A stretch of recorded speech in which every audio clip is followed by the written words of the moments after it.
Hey there, guys. Thank you for joining us. Welcome right into the studio. You're tuned into the Hidden Entrepreneur Show. I am your host, Josh Carey. Do you want to be rich? I mean, filthy rich. That is the very question our guest today not only asks of you, but that literally sums up her life motto. Imagine that. If you think money is the root of all evil, this episode is especially for you. Brianna Rooney is a fierce, I said fierce, passionate, and money-motivated entrepreneur. She owns Techees, which is a very successful recruiting firm for the last 8+ years, and is the millionaire recruiter. We're going to unravel all of that. She has helped grow many tech-focused companies in the Bay Area. Highly sought-after software engineers is her specialty. She's a matchmaker in many ways, and she's got one heck of a story, including partying hard in her early 20s, right? Leaving a six-figure job on the spot with no plan, but feeling empowered and fearless. And it seems to have all worked out. Let's connect all these dots and meet this fearless woman herself. Welcome. It's Brianna Rooney. What's going on, Brianna? Hey, Josh. How are you? Love the intro. I can hear it over. Oh, okay.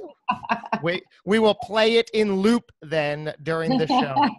Really cool. I love so much of this because we were talking before going live here, and I just love the whole concept of money and talking money and you saying, I want to be rich. I want to be filthy rich. The reason I love it is because first of all, I can vibe with that. I never really say those words to myself, but I want the yacht. I want the mansion. Like I could get with that lifestyle. Yeah, why not, right? Yeah, no shame, right?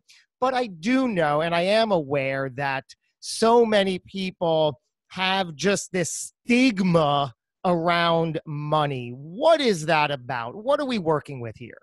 Gosh, I mean, when I was younger, it was like, you don't talk about religion, politics, or money. You know, that was all kind of summed in one. And it's so silly because it's something that everybody needs, everybody wants. And it's like people are ashamed to want it because they're like, well, but there's all these kids that are hungry. And that is all true. But guess what? Go get money and then go donate. Go help them. Like money doesn't have to just be the yacht and the mansion. Yeah, sure. That's awesome. Why not? But you can do so many things with it. And it's silly to think that it's evil. And, you can look at, want to really dig deep and why do marriages fail? Money, So yeah, I think that's how people relate it to, but it's just about the motivation, the drive, and just wanting more for you and your family, I think is what's important. I think that there's so much also the G word, right? We're going to talk greed. You think too many people get hung up on that on and on. I can't want more than I need. Oh gosh, that's silly.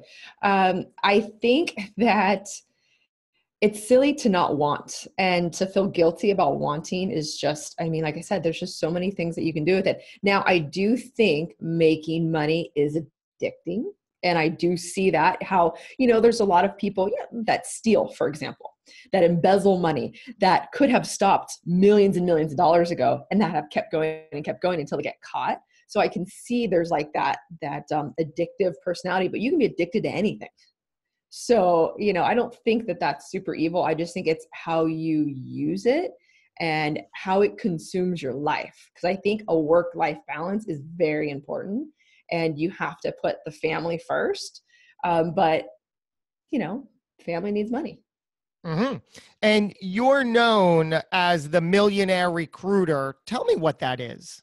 Well, I've done recruiting for about 11 years and I've made a fantastic living out of it. And I just want to show people that you don't have to be a realtor. Cause I feel like, for example, I now relate our field to the real estate industry. And I think that it's so silly that people are still pouring all of this money and time into being a realtor, where really that takes so much more effort and so many more connections and, startup time, ramp money to start it up, where you can go in this industry and go from zero to hero, far faster. and far easier. And and not to mention, like, we're really like helping people.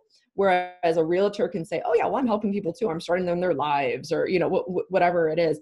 But I mean, think of the two things that are the most important to you. And people will say family and career, and sometimes not in that order.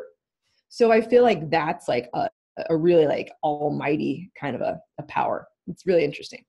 And I know you have both of those things, right? You have a family and career. Which is first, which is second today? And was it always like that? Well, for me, a lot of people don't know. So I got married about 6 years ago. So my legal name is Brianna Sanchez.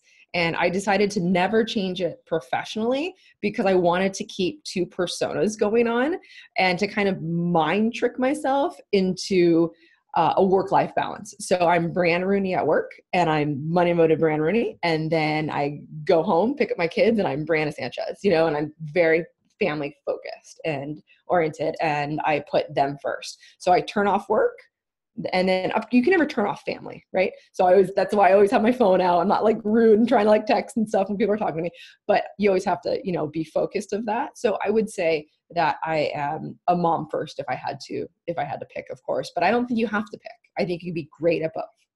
If I understand this correctly, Sanchez is your married name? Yes. And Rooney is your maiden name? Yes, but I actually changed Rooney to my middle name. I dropped my Marie. And so I'm now Brianna Rooney Sanchez, but yeah. Oh, I see what you're saying. Great. And how is that? That's a fascinating concept that you go on your day to day thinking that. I like that, but I guess for you, it helps you when you leave the house and you're at the office, you're in Rooney mode. That's it. And that's who you identify with. That's the person you are. That's that, as you said, money motivated individual. Right. Exactly. And that helps you do what? What does that mean, money motivated? It helps me focus and be super efficient because, once actually my little boy is going to turn 5 in like a couple days. So once he was born, it really put things into perspective, and it put time into perspective for me, where it's like, you can go around wasting a bunch of time. And there's like this interesting report that's out basically saying, how many hours a person truly works a day, of good time. And it's so small. And so actually, when I put my hours down to 28 hours a week, I was far more successful, which is insane. Isn't that amazing? Say that again, that so many people want to work 40, 60, 80 hours thinking that's going to be successful, but you're living proof that you've reduced it to what now and have been more successful? 28 hours a week and more successful. Absolutely. So true. Yeah. How is that possible? I know. I think of that. And then I like kick myself. I kick the younger version of myself and be like, you know what you could have done? You had all the time in the world. You could have done it. But it wouldn't have happened because when you're like pushed up against like a timeline or, someone's like, really, you have to do something like really, really quick. All of a sudden you just go into survival mode. And I think that the survival mode is something people don't touch on enough. And that's where you really do good work. And I think that's important. What is it? Survival mode. It's moving fast. It's doing things, 2 or 3, 5 things at once and just not thinking. I tell my employees all the time, stop thinking. And they're looking at me like, what are you talking about? They know what they're doing. They have to just do it. I think a lot of people spend a lot of mental time space instead of doing. They think, they don't do. You said your boy, which is your oldest child, is turning 5, right? Yeah, I can't believe it. And this is Diego Danger, right? Diego Danger, and he's starting to appreciate his middle name, and I am so excited.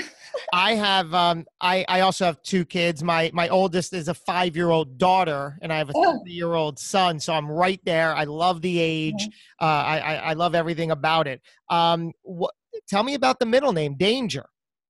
Well, my husband's from Peru, so he has 4 names, and he doesn't like that.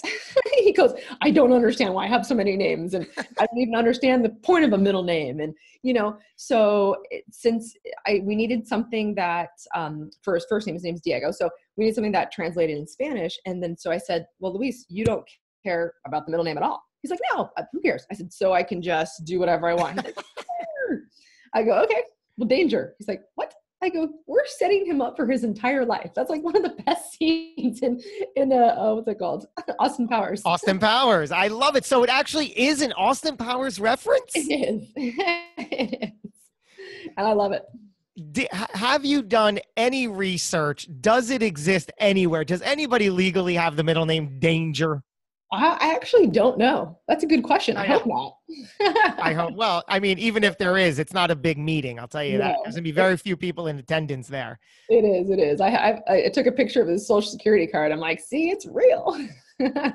And people either love it or hate you for it, right? Oh, They're like, you're out of your mind.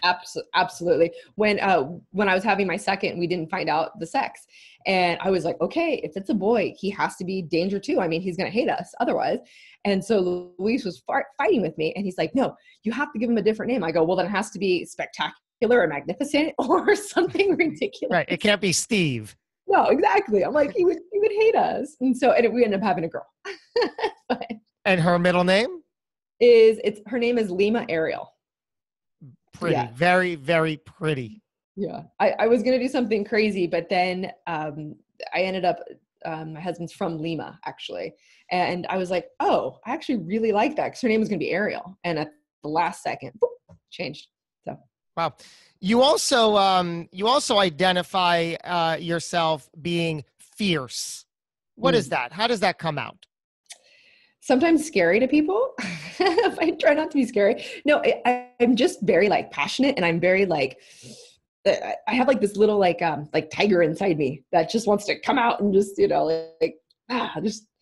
just go for it. I guess so my mom used to give me a hard time about being impatient. And so I finally found a profession that I can be impatient and they appreciate it. So I think that that's kind of it. And I have just a ton of energy. I've never had a sip of coffee before in my life. And I just have all this like energy, just go, go, go, go, go. And that's the fierce, I think. I want to see how all this came about. Paint the picture for us, if you will. Bring us back to young Brianna as a young little girl. What was growing up life like for you? My mom was a tomboy, and so she didn't believe in the whole doll thing. So raised me the same. And I was actually the only girl in my family for a long time. Like my cousins and stuff, I was the only girl. I was the oldest out of, I'm like the second oldest, but they were the boys and surrounded by boys. So I always kind of got dirty and wrestled. And I have a brother that's about 2 years younger than me. And so, we always had a really good time. My dad was like a Disneyland dad, went to Disneyland all the time. So I've always embraced like my inner child, and I'm still like that. So I have like a couple different things. Like my husband makes a joke and says, your life is, I learn everything I know from Walt Disney because like all of my facts are like based on like Disney characters. So I'm very like kind of childish in that sense, but I am extremely rational. And I think that comes from my stepdad actually. And he is very black and white. Like it's, there's nothing in between. I'm super blunt, but I also like both of my parents have like this crazy sense of humor, potty humor, the full shebang. So I grew up with that too. And so, yeah, I grew up with just like a lot of goodness, a lot of love, a lot of laughs. And I've been really fortunate. Where was this? In California? You were born and raised? Yeah. In Southern California. And I'm actually back in the town that I was raised. I only left for a little bit. Which is where? Which is in Thousand Oaks. Is that near San Francisco? No, it's in Southern California. Oh, Southern California. But, I'm obviously East Coast. I know very little about. I know where California is. I would hope so. Yes. And then the rest, I just have the plane get me there. Yeah, you just close your eyes and you're magically there. I get it. And then I Uber the rest, and it works. I'm Yeah. like, okay, I don't need the mental energy to know more geography than that. So you were raised in that environment, and what was schooling like? What kind of a student were you? Oh, that's actually funny. My mom always kicks herself. I was a very average student because my parents didn't expect anything more. They themselves, I guess, were average students. And so in my family, it was like, okay, great. Just get B's. If you get A's, fantastic. And I always got got paid for my grades. I even got paid for my C's. So I think that's kind of funny. You got paid cash for basically bringing home the report card. Exactly. I was just not allowed to get D's or F's. That was all that was required of me. Yeah. So they were paying you to be an average student, which is wonderful. Me to be mediocre. Yeah. Here, strive for this. Go for it. And that's amazing. So do you think that payment is sort of what lit the fire in, ooh, money? Is that sort of where it began? That's a good question. You know what? I think my dad was always talked about money. He was a big time like newspaper reader. He'd always even like when I left the house, he'd always like send me articles and stuff like that. So, and he used to trade commodities just like on the side. And he got me like my own account, and I would trade like orange juice and, gold or whatever it was at the time. And I always got like super excited about it. But I don't know if that's where it started, but yeah, it was just kind of like one of those things where they both had their own business. And I just knew that one day I'd have my own business and that I was just going to go into sales, and that was it. And everybody, you included, thought, I'll be successful somehow, some way at some time. Yeah. You know what? I have a little brother who's 13 years apart from me. And I started taking him to Disneyland when he was he was 5. So every year on his birthday, he's going to be actually 21 in April, and he's gone with me every single year for his birthday. So it's been really cool. We have a great relationship. And we used to always say when we were younger, oh, well, when we're billionaires, we're going to start our own Disneyland. It's going to be called VIP Land. So I don't know even how that came about, but I mean, I've always told him, yeah, no problem. Like whatever you need, we'll buy that. And he's always believed me. Like I kind of thought it was like our game we used to play. And now that he's older, he's like, okay, so like how far away are you from a billionaire? I'm like, okay, kind of far. So yeah, I don't know. It's like it's really interesting. Just kind of making his life. What is his scenario these days? I mean, he's quote unquote only 21, so he's just getting started, but what is his deal? Yeah, not a great deal right now. He's changing his path. This is kind of funny. We called him the smart one. He was the smart one in our family, yet he is on a totally different path. Like I think that his age group is going to have a really hard time, and where they're like expected to go to college, and that it's not an option anymore. It's just, you have to do this, you have to do that. And that's what he thought. And he went for all the wrong reasons. And he left. He left after the first year and was just kind of like totally lost. Like his mind was just like, poof, like, I don't even know what happened. And he's just on paper, the smartest one. So it goes to show like the different, street smart versus book smart. So I don't even know how that happened, because I mean, that's my stepdad, who I told you, motivates me the most, is his real dad, so it's like, how does that disconnect happen? It's kind of crazy. And he actually lived with me for a little bit after he left college. And I kind of was like, okay, let me get you into recruiting. This is what I do for a living. Like, let's do this. And he's like, oh no, I'm going to be a sports trainer. I'm going to, go work for the Lakers. And I'm like, okay, that's great, but let's, maybe have something in the meantime. And he fought me. And then I came out with my book and stuff, and I had him read it, because like he's kind of like that demographic. He's the age that I started doing this, well, almost. And so I said, all right, read this. Does this motivate you? And all of a sudden it was like he's like, oh my gosh, can I do recruiting? I go, I've been telling you. What was the book? It is, here, let's see what I got. It's The Millionaire Recruiter. They Get Rich with No Experience. And it was just basically, I've been asked a lot, like, how did I get started? Because I went to FINM, I went to fashion school. I had no experience. I'm not, educated by the formal mindset here. And so I just basically put it all down in a book and made it really super easy. I had read the Grant Cardone book, I forget what it's called, but it's like his little pamphlet, basically, where he has the same, theory of money. Like, why are we not talking about money? This is silly. And so I got really inspired by it. And I'm like, you know what? I need to tell my story. And there's so many, the recruiting industry is a ginormous industry that is still somehow a secret. So I kind of wanted to just get it out there and help, because I was watching my brother have issues, and he shouldn't have issues. So that was, again, how that that kind of transformed as well. And then at the same time, we were having our clients say, hey, can you please train our recruiters really quickly? Can you do like some crash course or come help us out? We need help. And so I started doing that. And then that's how I got, Emily and Ben involved. And then they started, traveling as well and doing that. But it got very time consuming. It took away from like our core business, even though that was still good money and it was good exposure and stuff. And then that's how like our e-course was born and say, all right, let's automate ourselves because let's be efficient. We teach efficiency. Let's be efficient. So that's how this all kind of came together.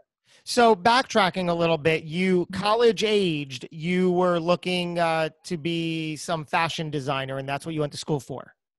Yeah. So like I said, I always want to be an entrepreneur. So I didn't want to be a designer per se. I wanted to have my own store, and I wanted half of the stuff to be mine and half of the stuff to be the designers that I thought were really cool. Interesting. Yeah, so went to school for that, graduated and realized, I need money to do that. Oh yeah. You need money for everything. So yeah. And then I was like, okay, think. How can I get fast money? Okay. I'll go work at a bar. Super fun. Not a fantastic idea. But then I was like, okay, think. I need a real job. Sales. So that's where I ended up. And it was just, I completely stumbled upon recruiting. Didn't even know what it was. What happened when you were 24? What's pivotal about that age? So for some reason, so I've always had goals, like, like every, the resolutions or whatever, I've always written things down as to what I want to accomplish every single year. I actually have the Post-its from way back when, and I kind of like look at them. All right, did I do that? What are we doing here? And so for some reason I had it in me that I was going to open up my own business at 24. I didn't know. I mean, at the time I thought it was going to be fashion, right? But I was 23 recruiting, and I remember turning 24. I'm like, well, whatever. I'll make it, I'll make a new goal. I'll push it back a little bit, who knows? But then it just kind of hit me when I was recruiting that the company I was working for wasn't really teaching it the right way. And it hit me that this isn't just something I can make a lot of money at. This is very powerful, and it should be taught as so. And the practice of a normal recruiter was to spam out resumes and just, not care. We just got to fill these really quickly. Who cares? We're going to get paid, like all this stuff, right? That was the mentality. And then something bigger happened in the office. And I was like, that's not sitting very well with me. My conscience kind of got in the way, and I walked out, and that was it. And my boss goes, what? Because I was the top closer, as they call it, in the office for a while. And he's like, no. Like, do you have another job? I go, nope. He's like, he didn't believe me, of course, because who just walks out? And I go, no, I'm not okay with this. And he goes, okay, let me figure this out. Don't do anything. It was a Friday. It's like, don't do anything. I will get back to you Tuesday by noon. I'm like, all right, cool. Partied the weekend. I was like, yeah, look what I did. Woohoo. So cool. And then Tuesday came and went. Actually, I went to a Laker game with my stepdad. I think it was on Sunday. And he's like just talking to me about things. My mom was crying. How could you do this? You can leave, And my stepdad goes, is there anything he does that you can't do for yourself? And I'm thinking, I go, well, I guess not. I don't know. On the surface, no. And he's like, okay, that's just an option. I go, yeah, okay. But thinking, no, my boss is going to call me on Tuesday. I'm just going to go back and it's super easy and whatever. He didn't call me. So Wednesday morning, I'm like, well, here we go. And I opened Techees. And Wednesday at noon, he called me and I go, sorry, too late. I already got my LLC. Okay.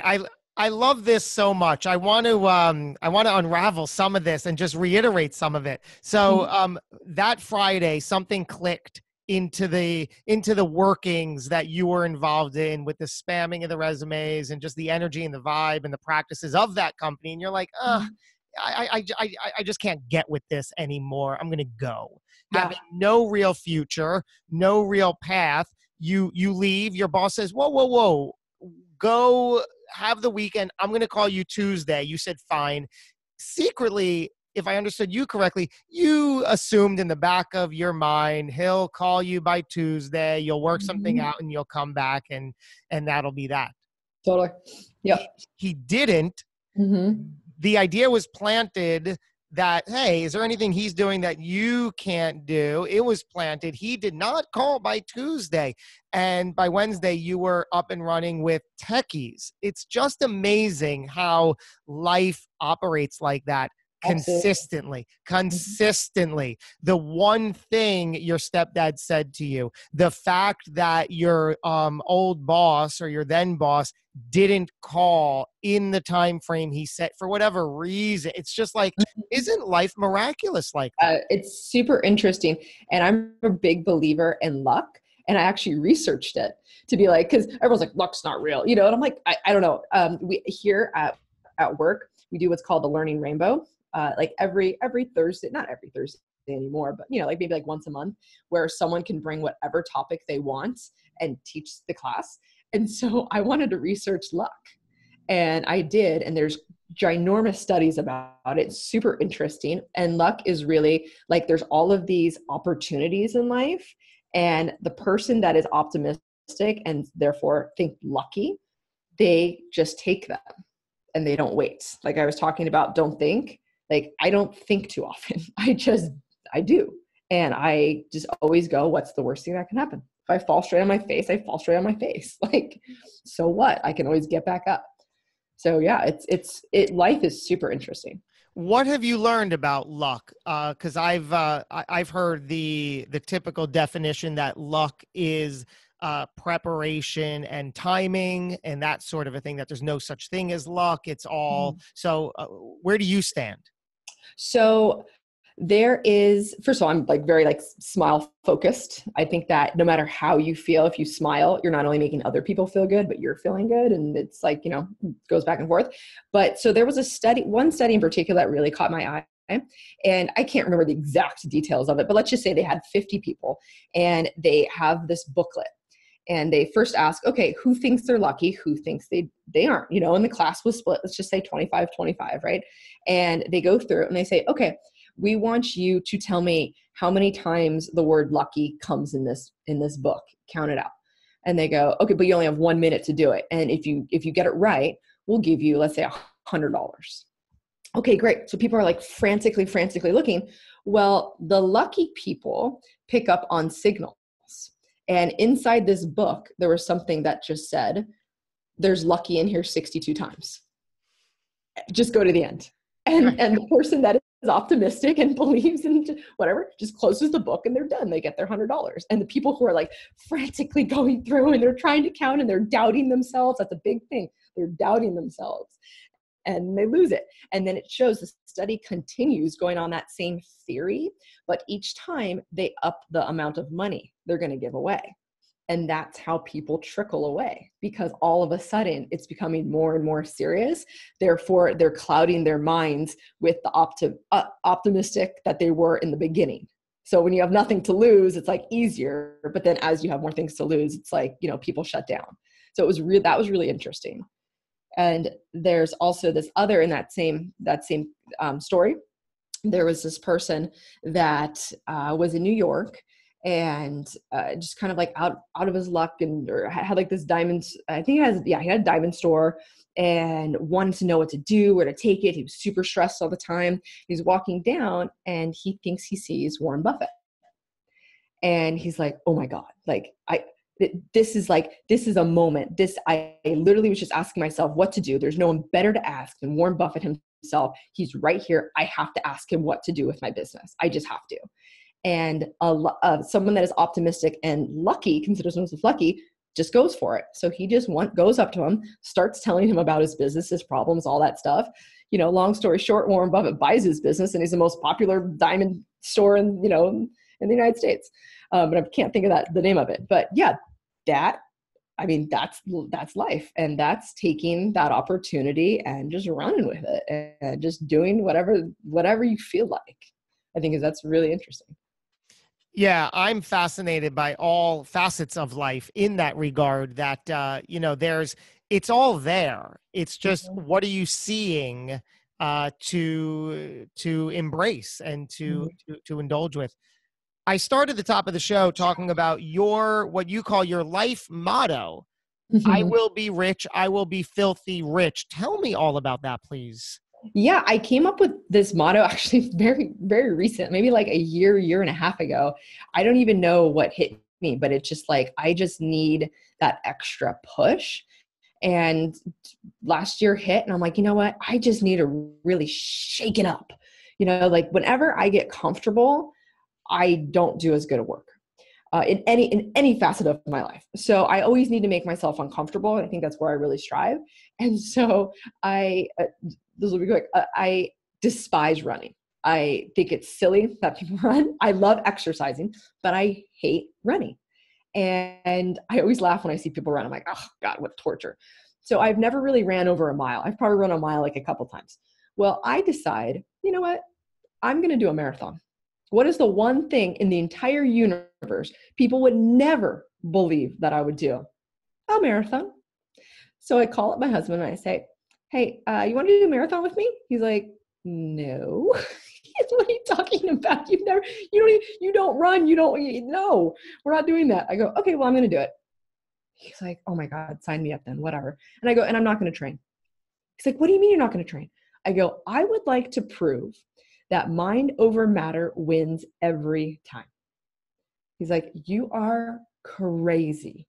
So I did not train. We only, sorry, my voice. Oh no, my voice is leaving me. Hold on. We only like the week before or something. And I mean, I got the right shoes and, all that, the stuff you're supposed to do. The week before, maybe 2 weeks, we went 5 miles. I did 30 seconds, and I was like, wow, never ran 5 miles before in my life. Okay, great. Marathon comes, I finished. I did it.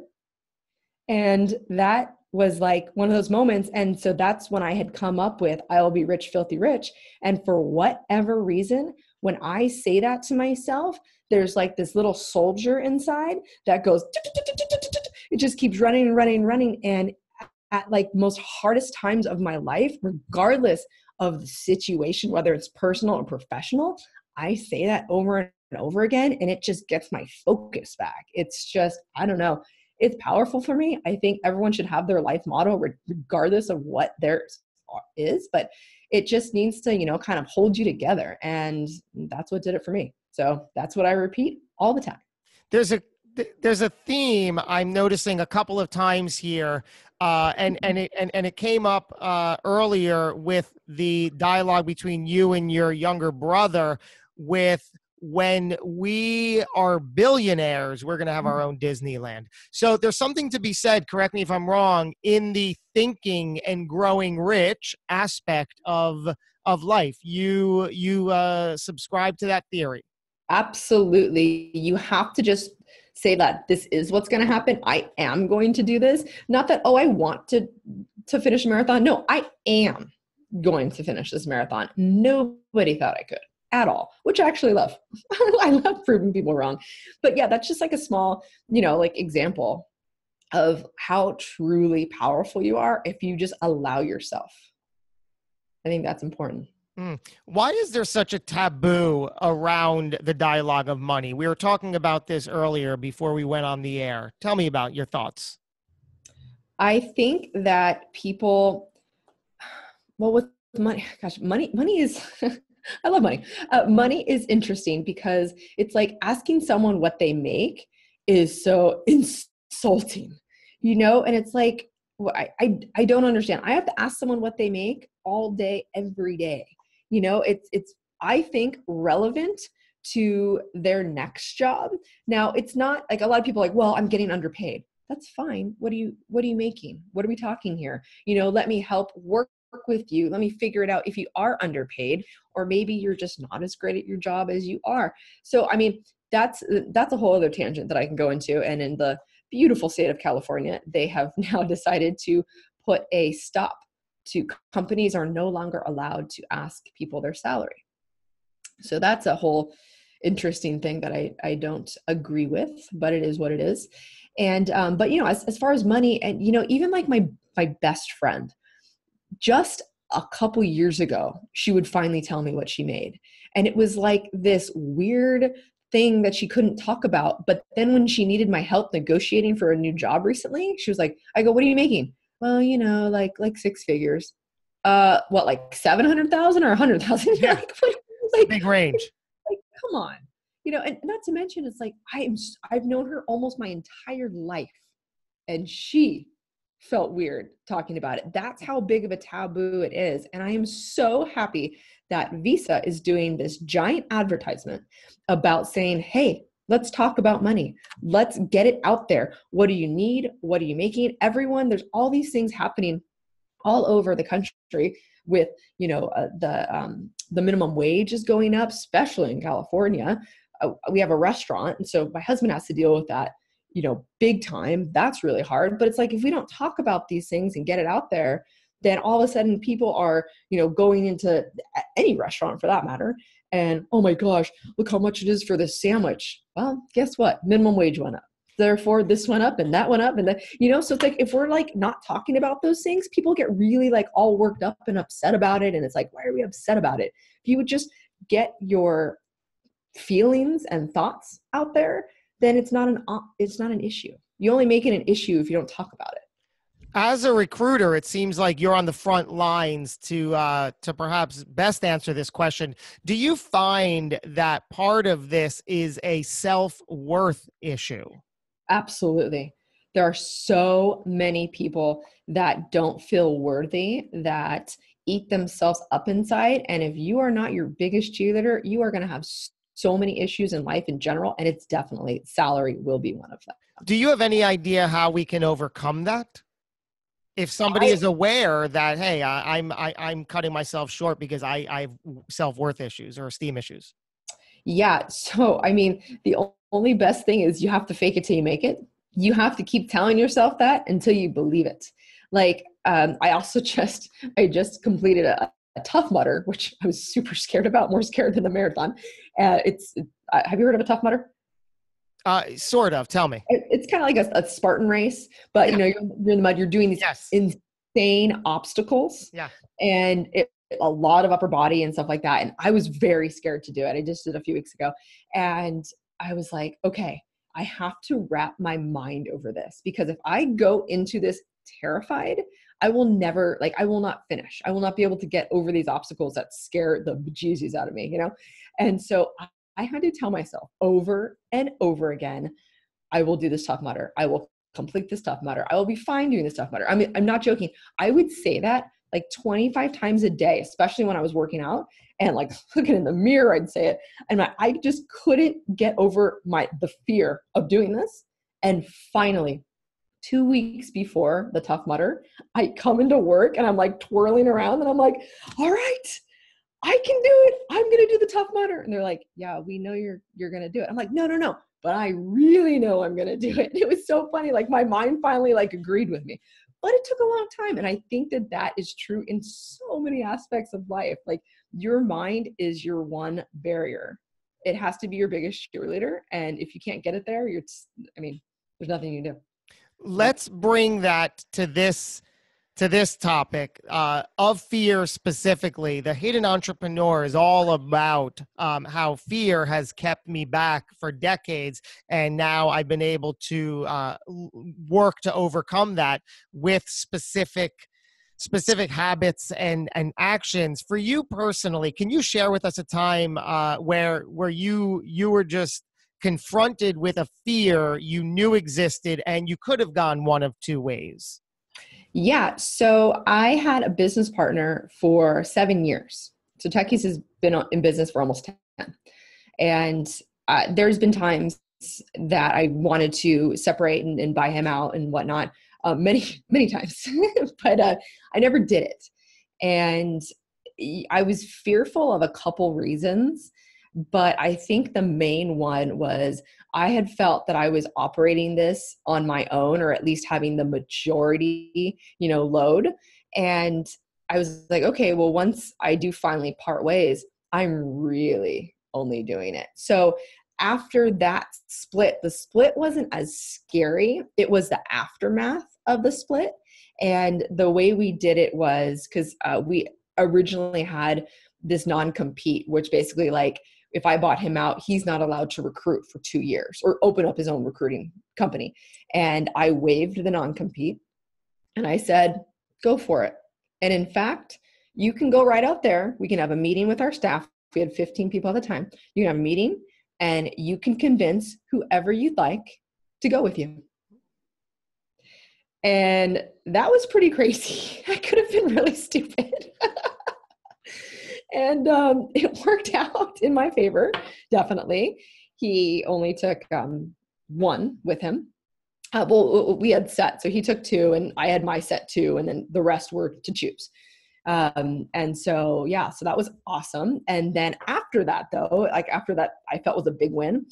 I was nervous because I knew that if I didn't continue to make Techees grow and be successful and have everyone in my office, who believed in me to stay, didn't help them be successful, then I failed. Then I just messed up. And so I feel like, you could use people or things as crutches in life. And I was done using that and I wanted to walk on my own. And I did it. And our very first year free from all of that was our best year we've ever had. So, and then we've continued every single year, we've done better. So now it's been a little over 2.5 years and it's been fantastic. But that I was super fearful and I just had to get over the fear. So that happened in like a mid-June or the end of June. What year? 2.5 years ago.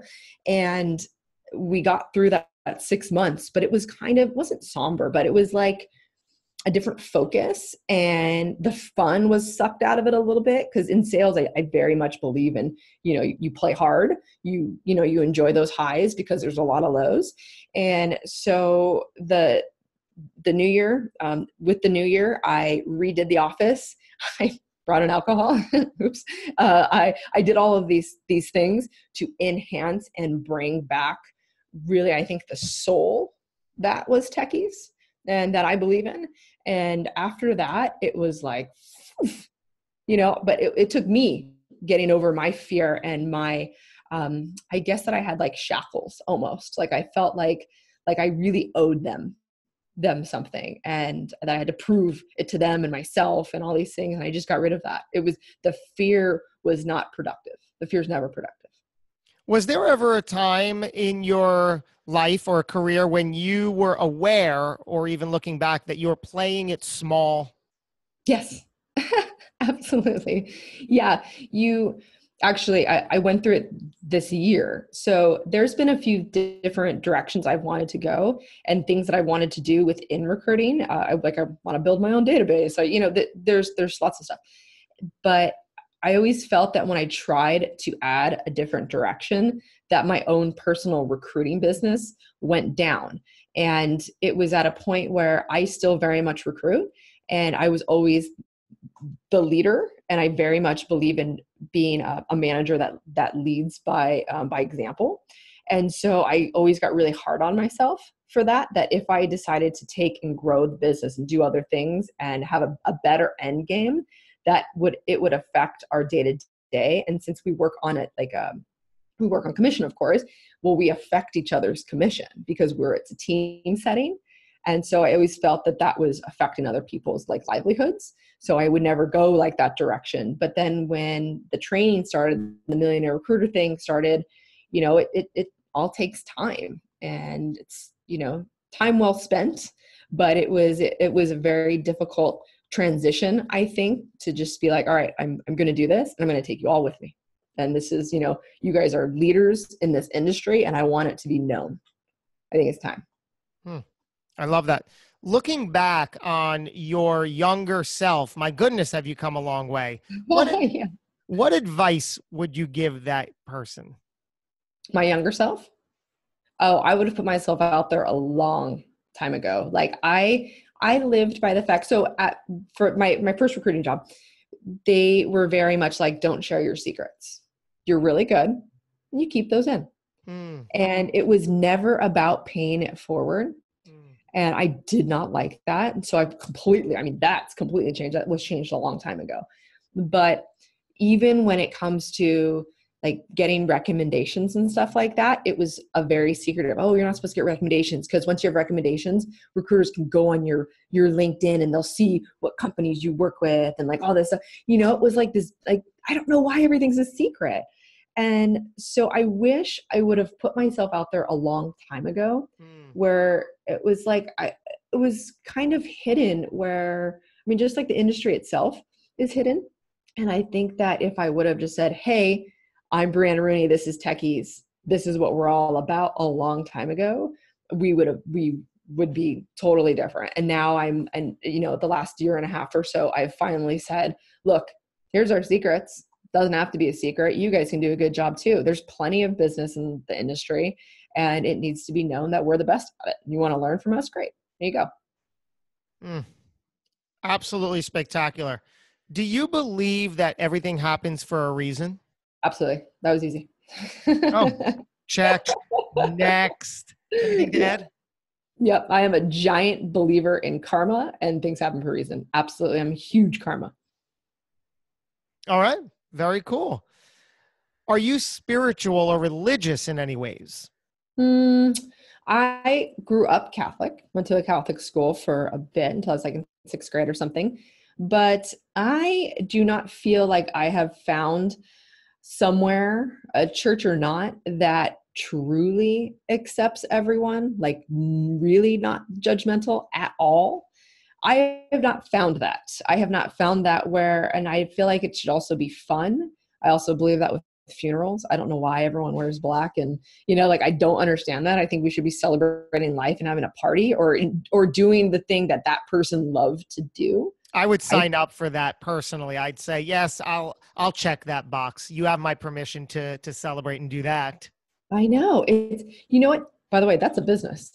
Yes, we can talk about that later. That's a business. And what you're saying actually does exist, right? That people have these celebration of life events in replace of a traditional funeral, right? They do, but it's not often. And when you think of it like that, just kind of like triggered my business mind for a second. Go ahead. Wait a minute. We could really start something here, because it doesn't exist in an organized manner. What doesn't? Celebrations of, because when someone dies, you contact the cemetery and the home and stuff like that, and it's like this awful process. When you think about it, there should be something more fun and more set up. Like like you have anniversary parties, you have weddings, you have like venues and stuff for that. Why aren't people focused a little bit more on celebration of life parties?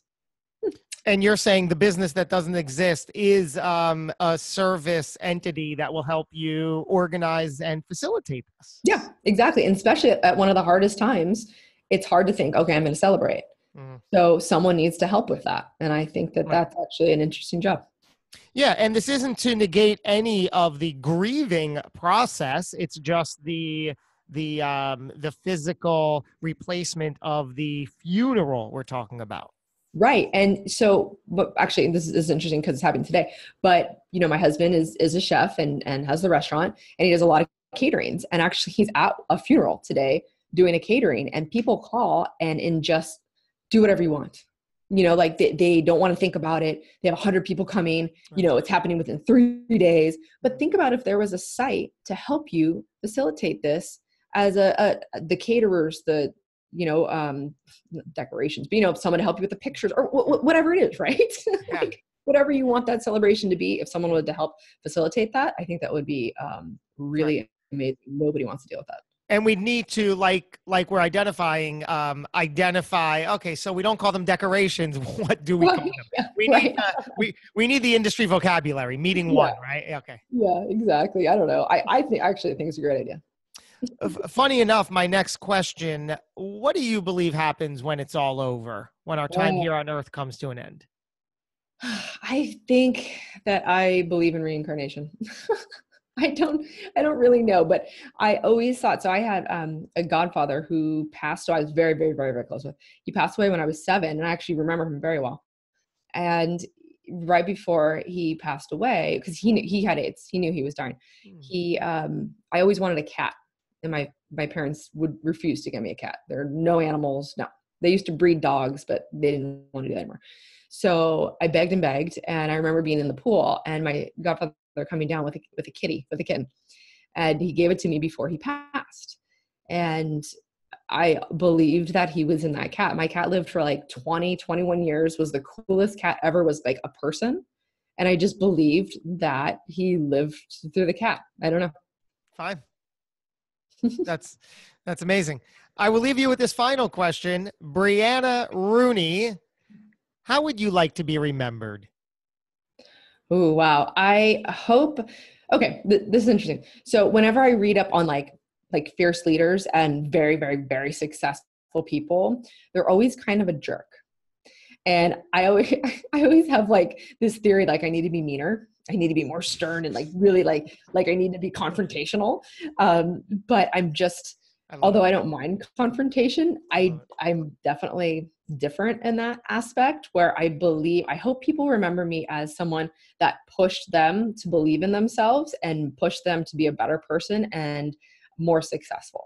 I hope that's how people remember, and that I always led by example. Well, you've certainly proven so much of that through this dialogue. Brianna Rooney, thank you so much for opening up, sharing your stuff, sharing your success, sharing your views on money, and making it easier to digest for all of us. Really cool having you on today. Thank you, Josh. Appreciate it. And I appreciate everybody tuning in as well. If you got an ounce of wisdom, and we hope you did, do something with it. Don't just keep it to yourself. Put it out there into the world. Make one small step forward. We're going to make another small step forward with another episode not too far behind. You know the drill. Until we do, go get 'em.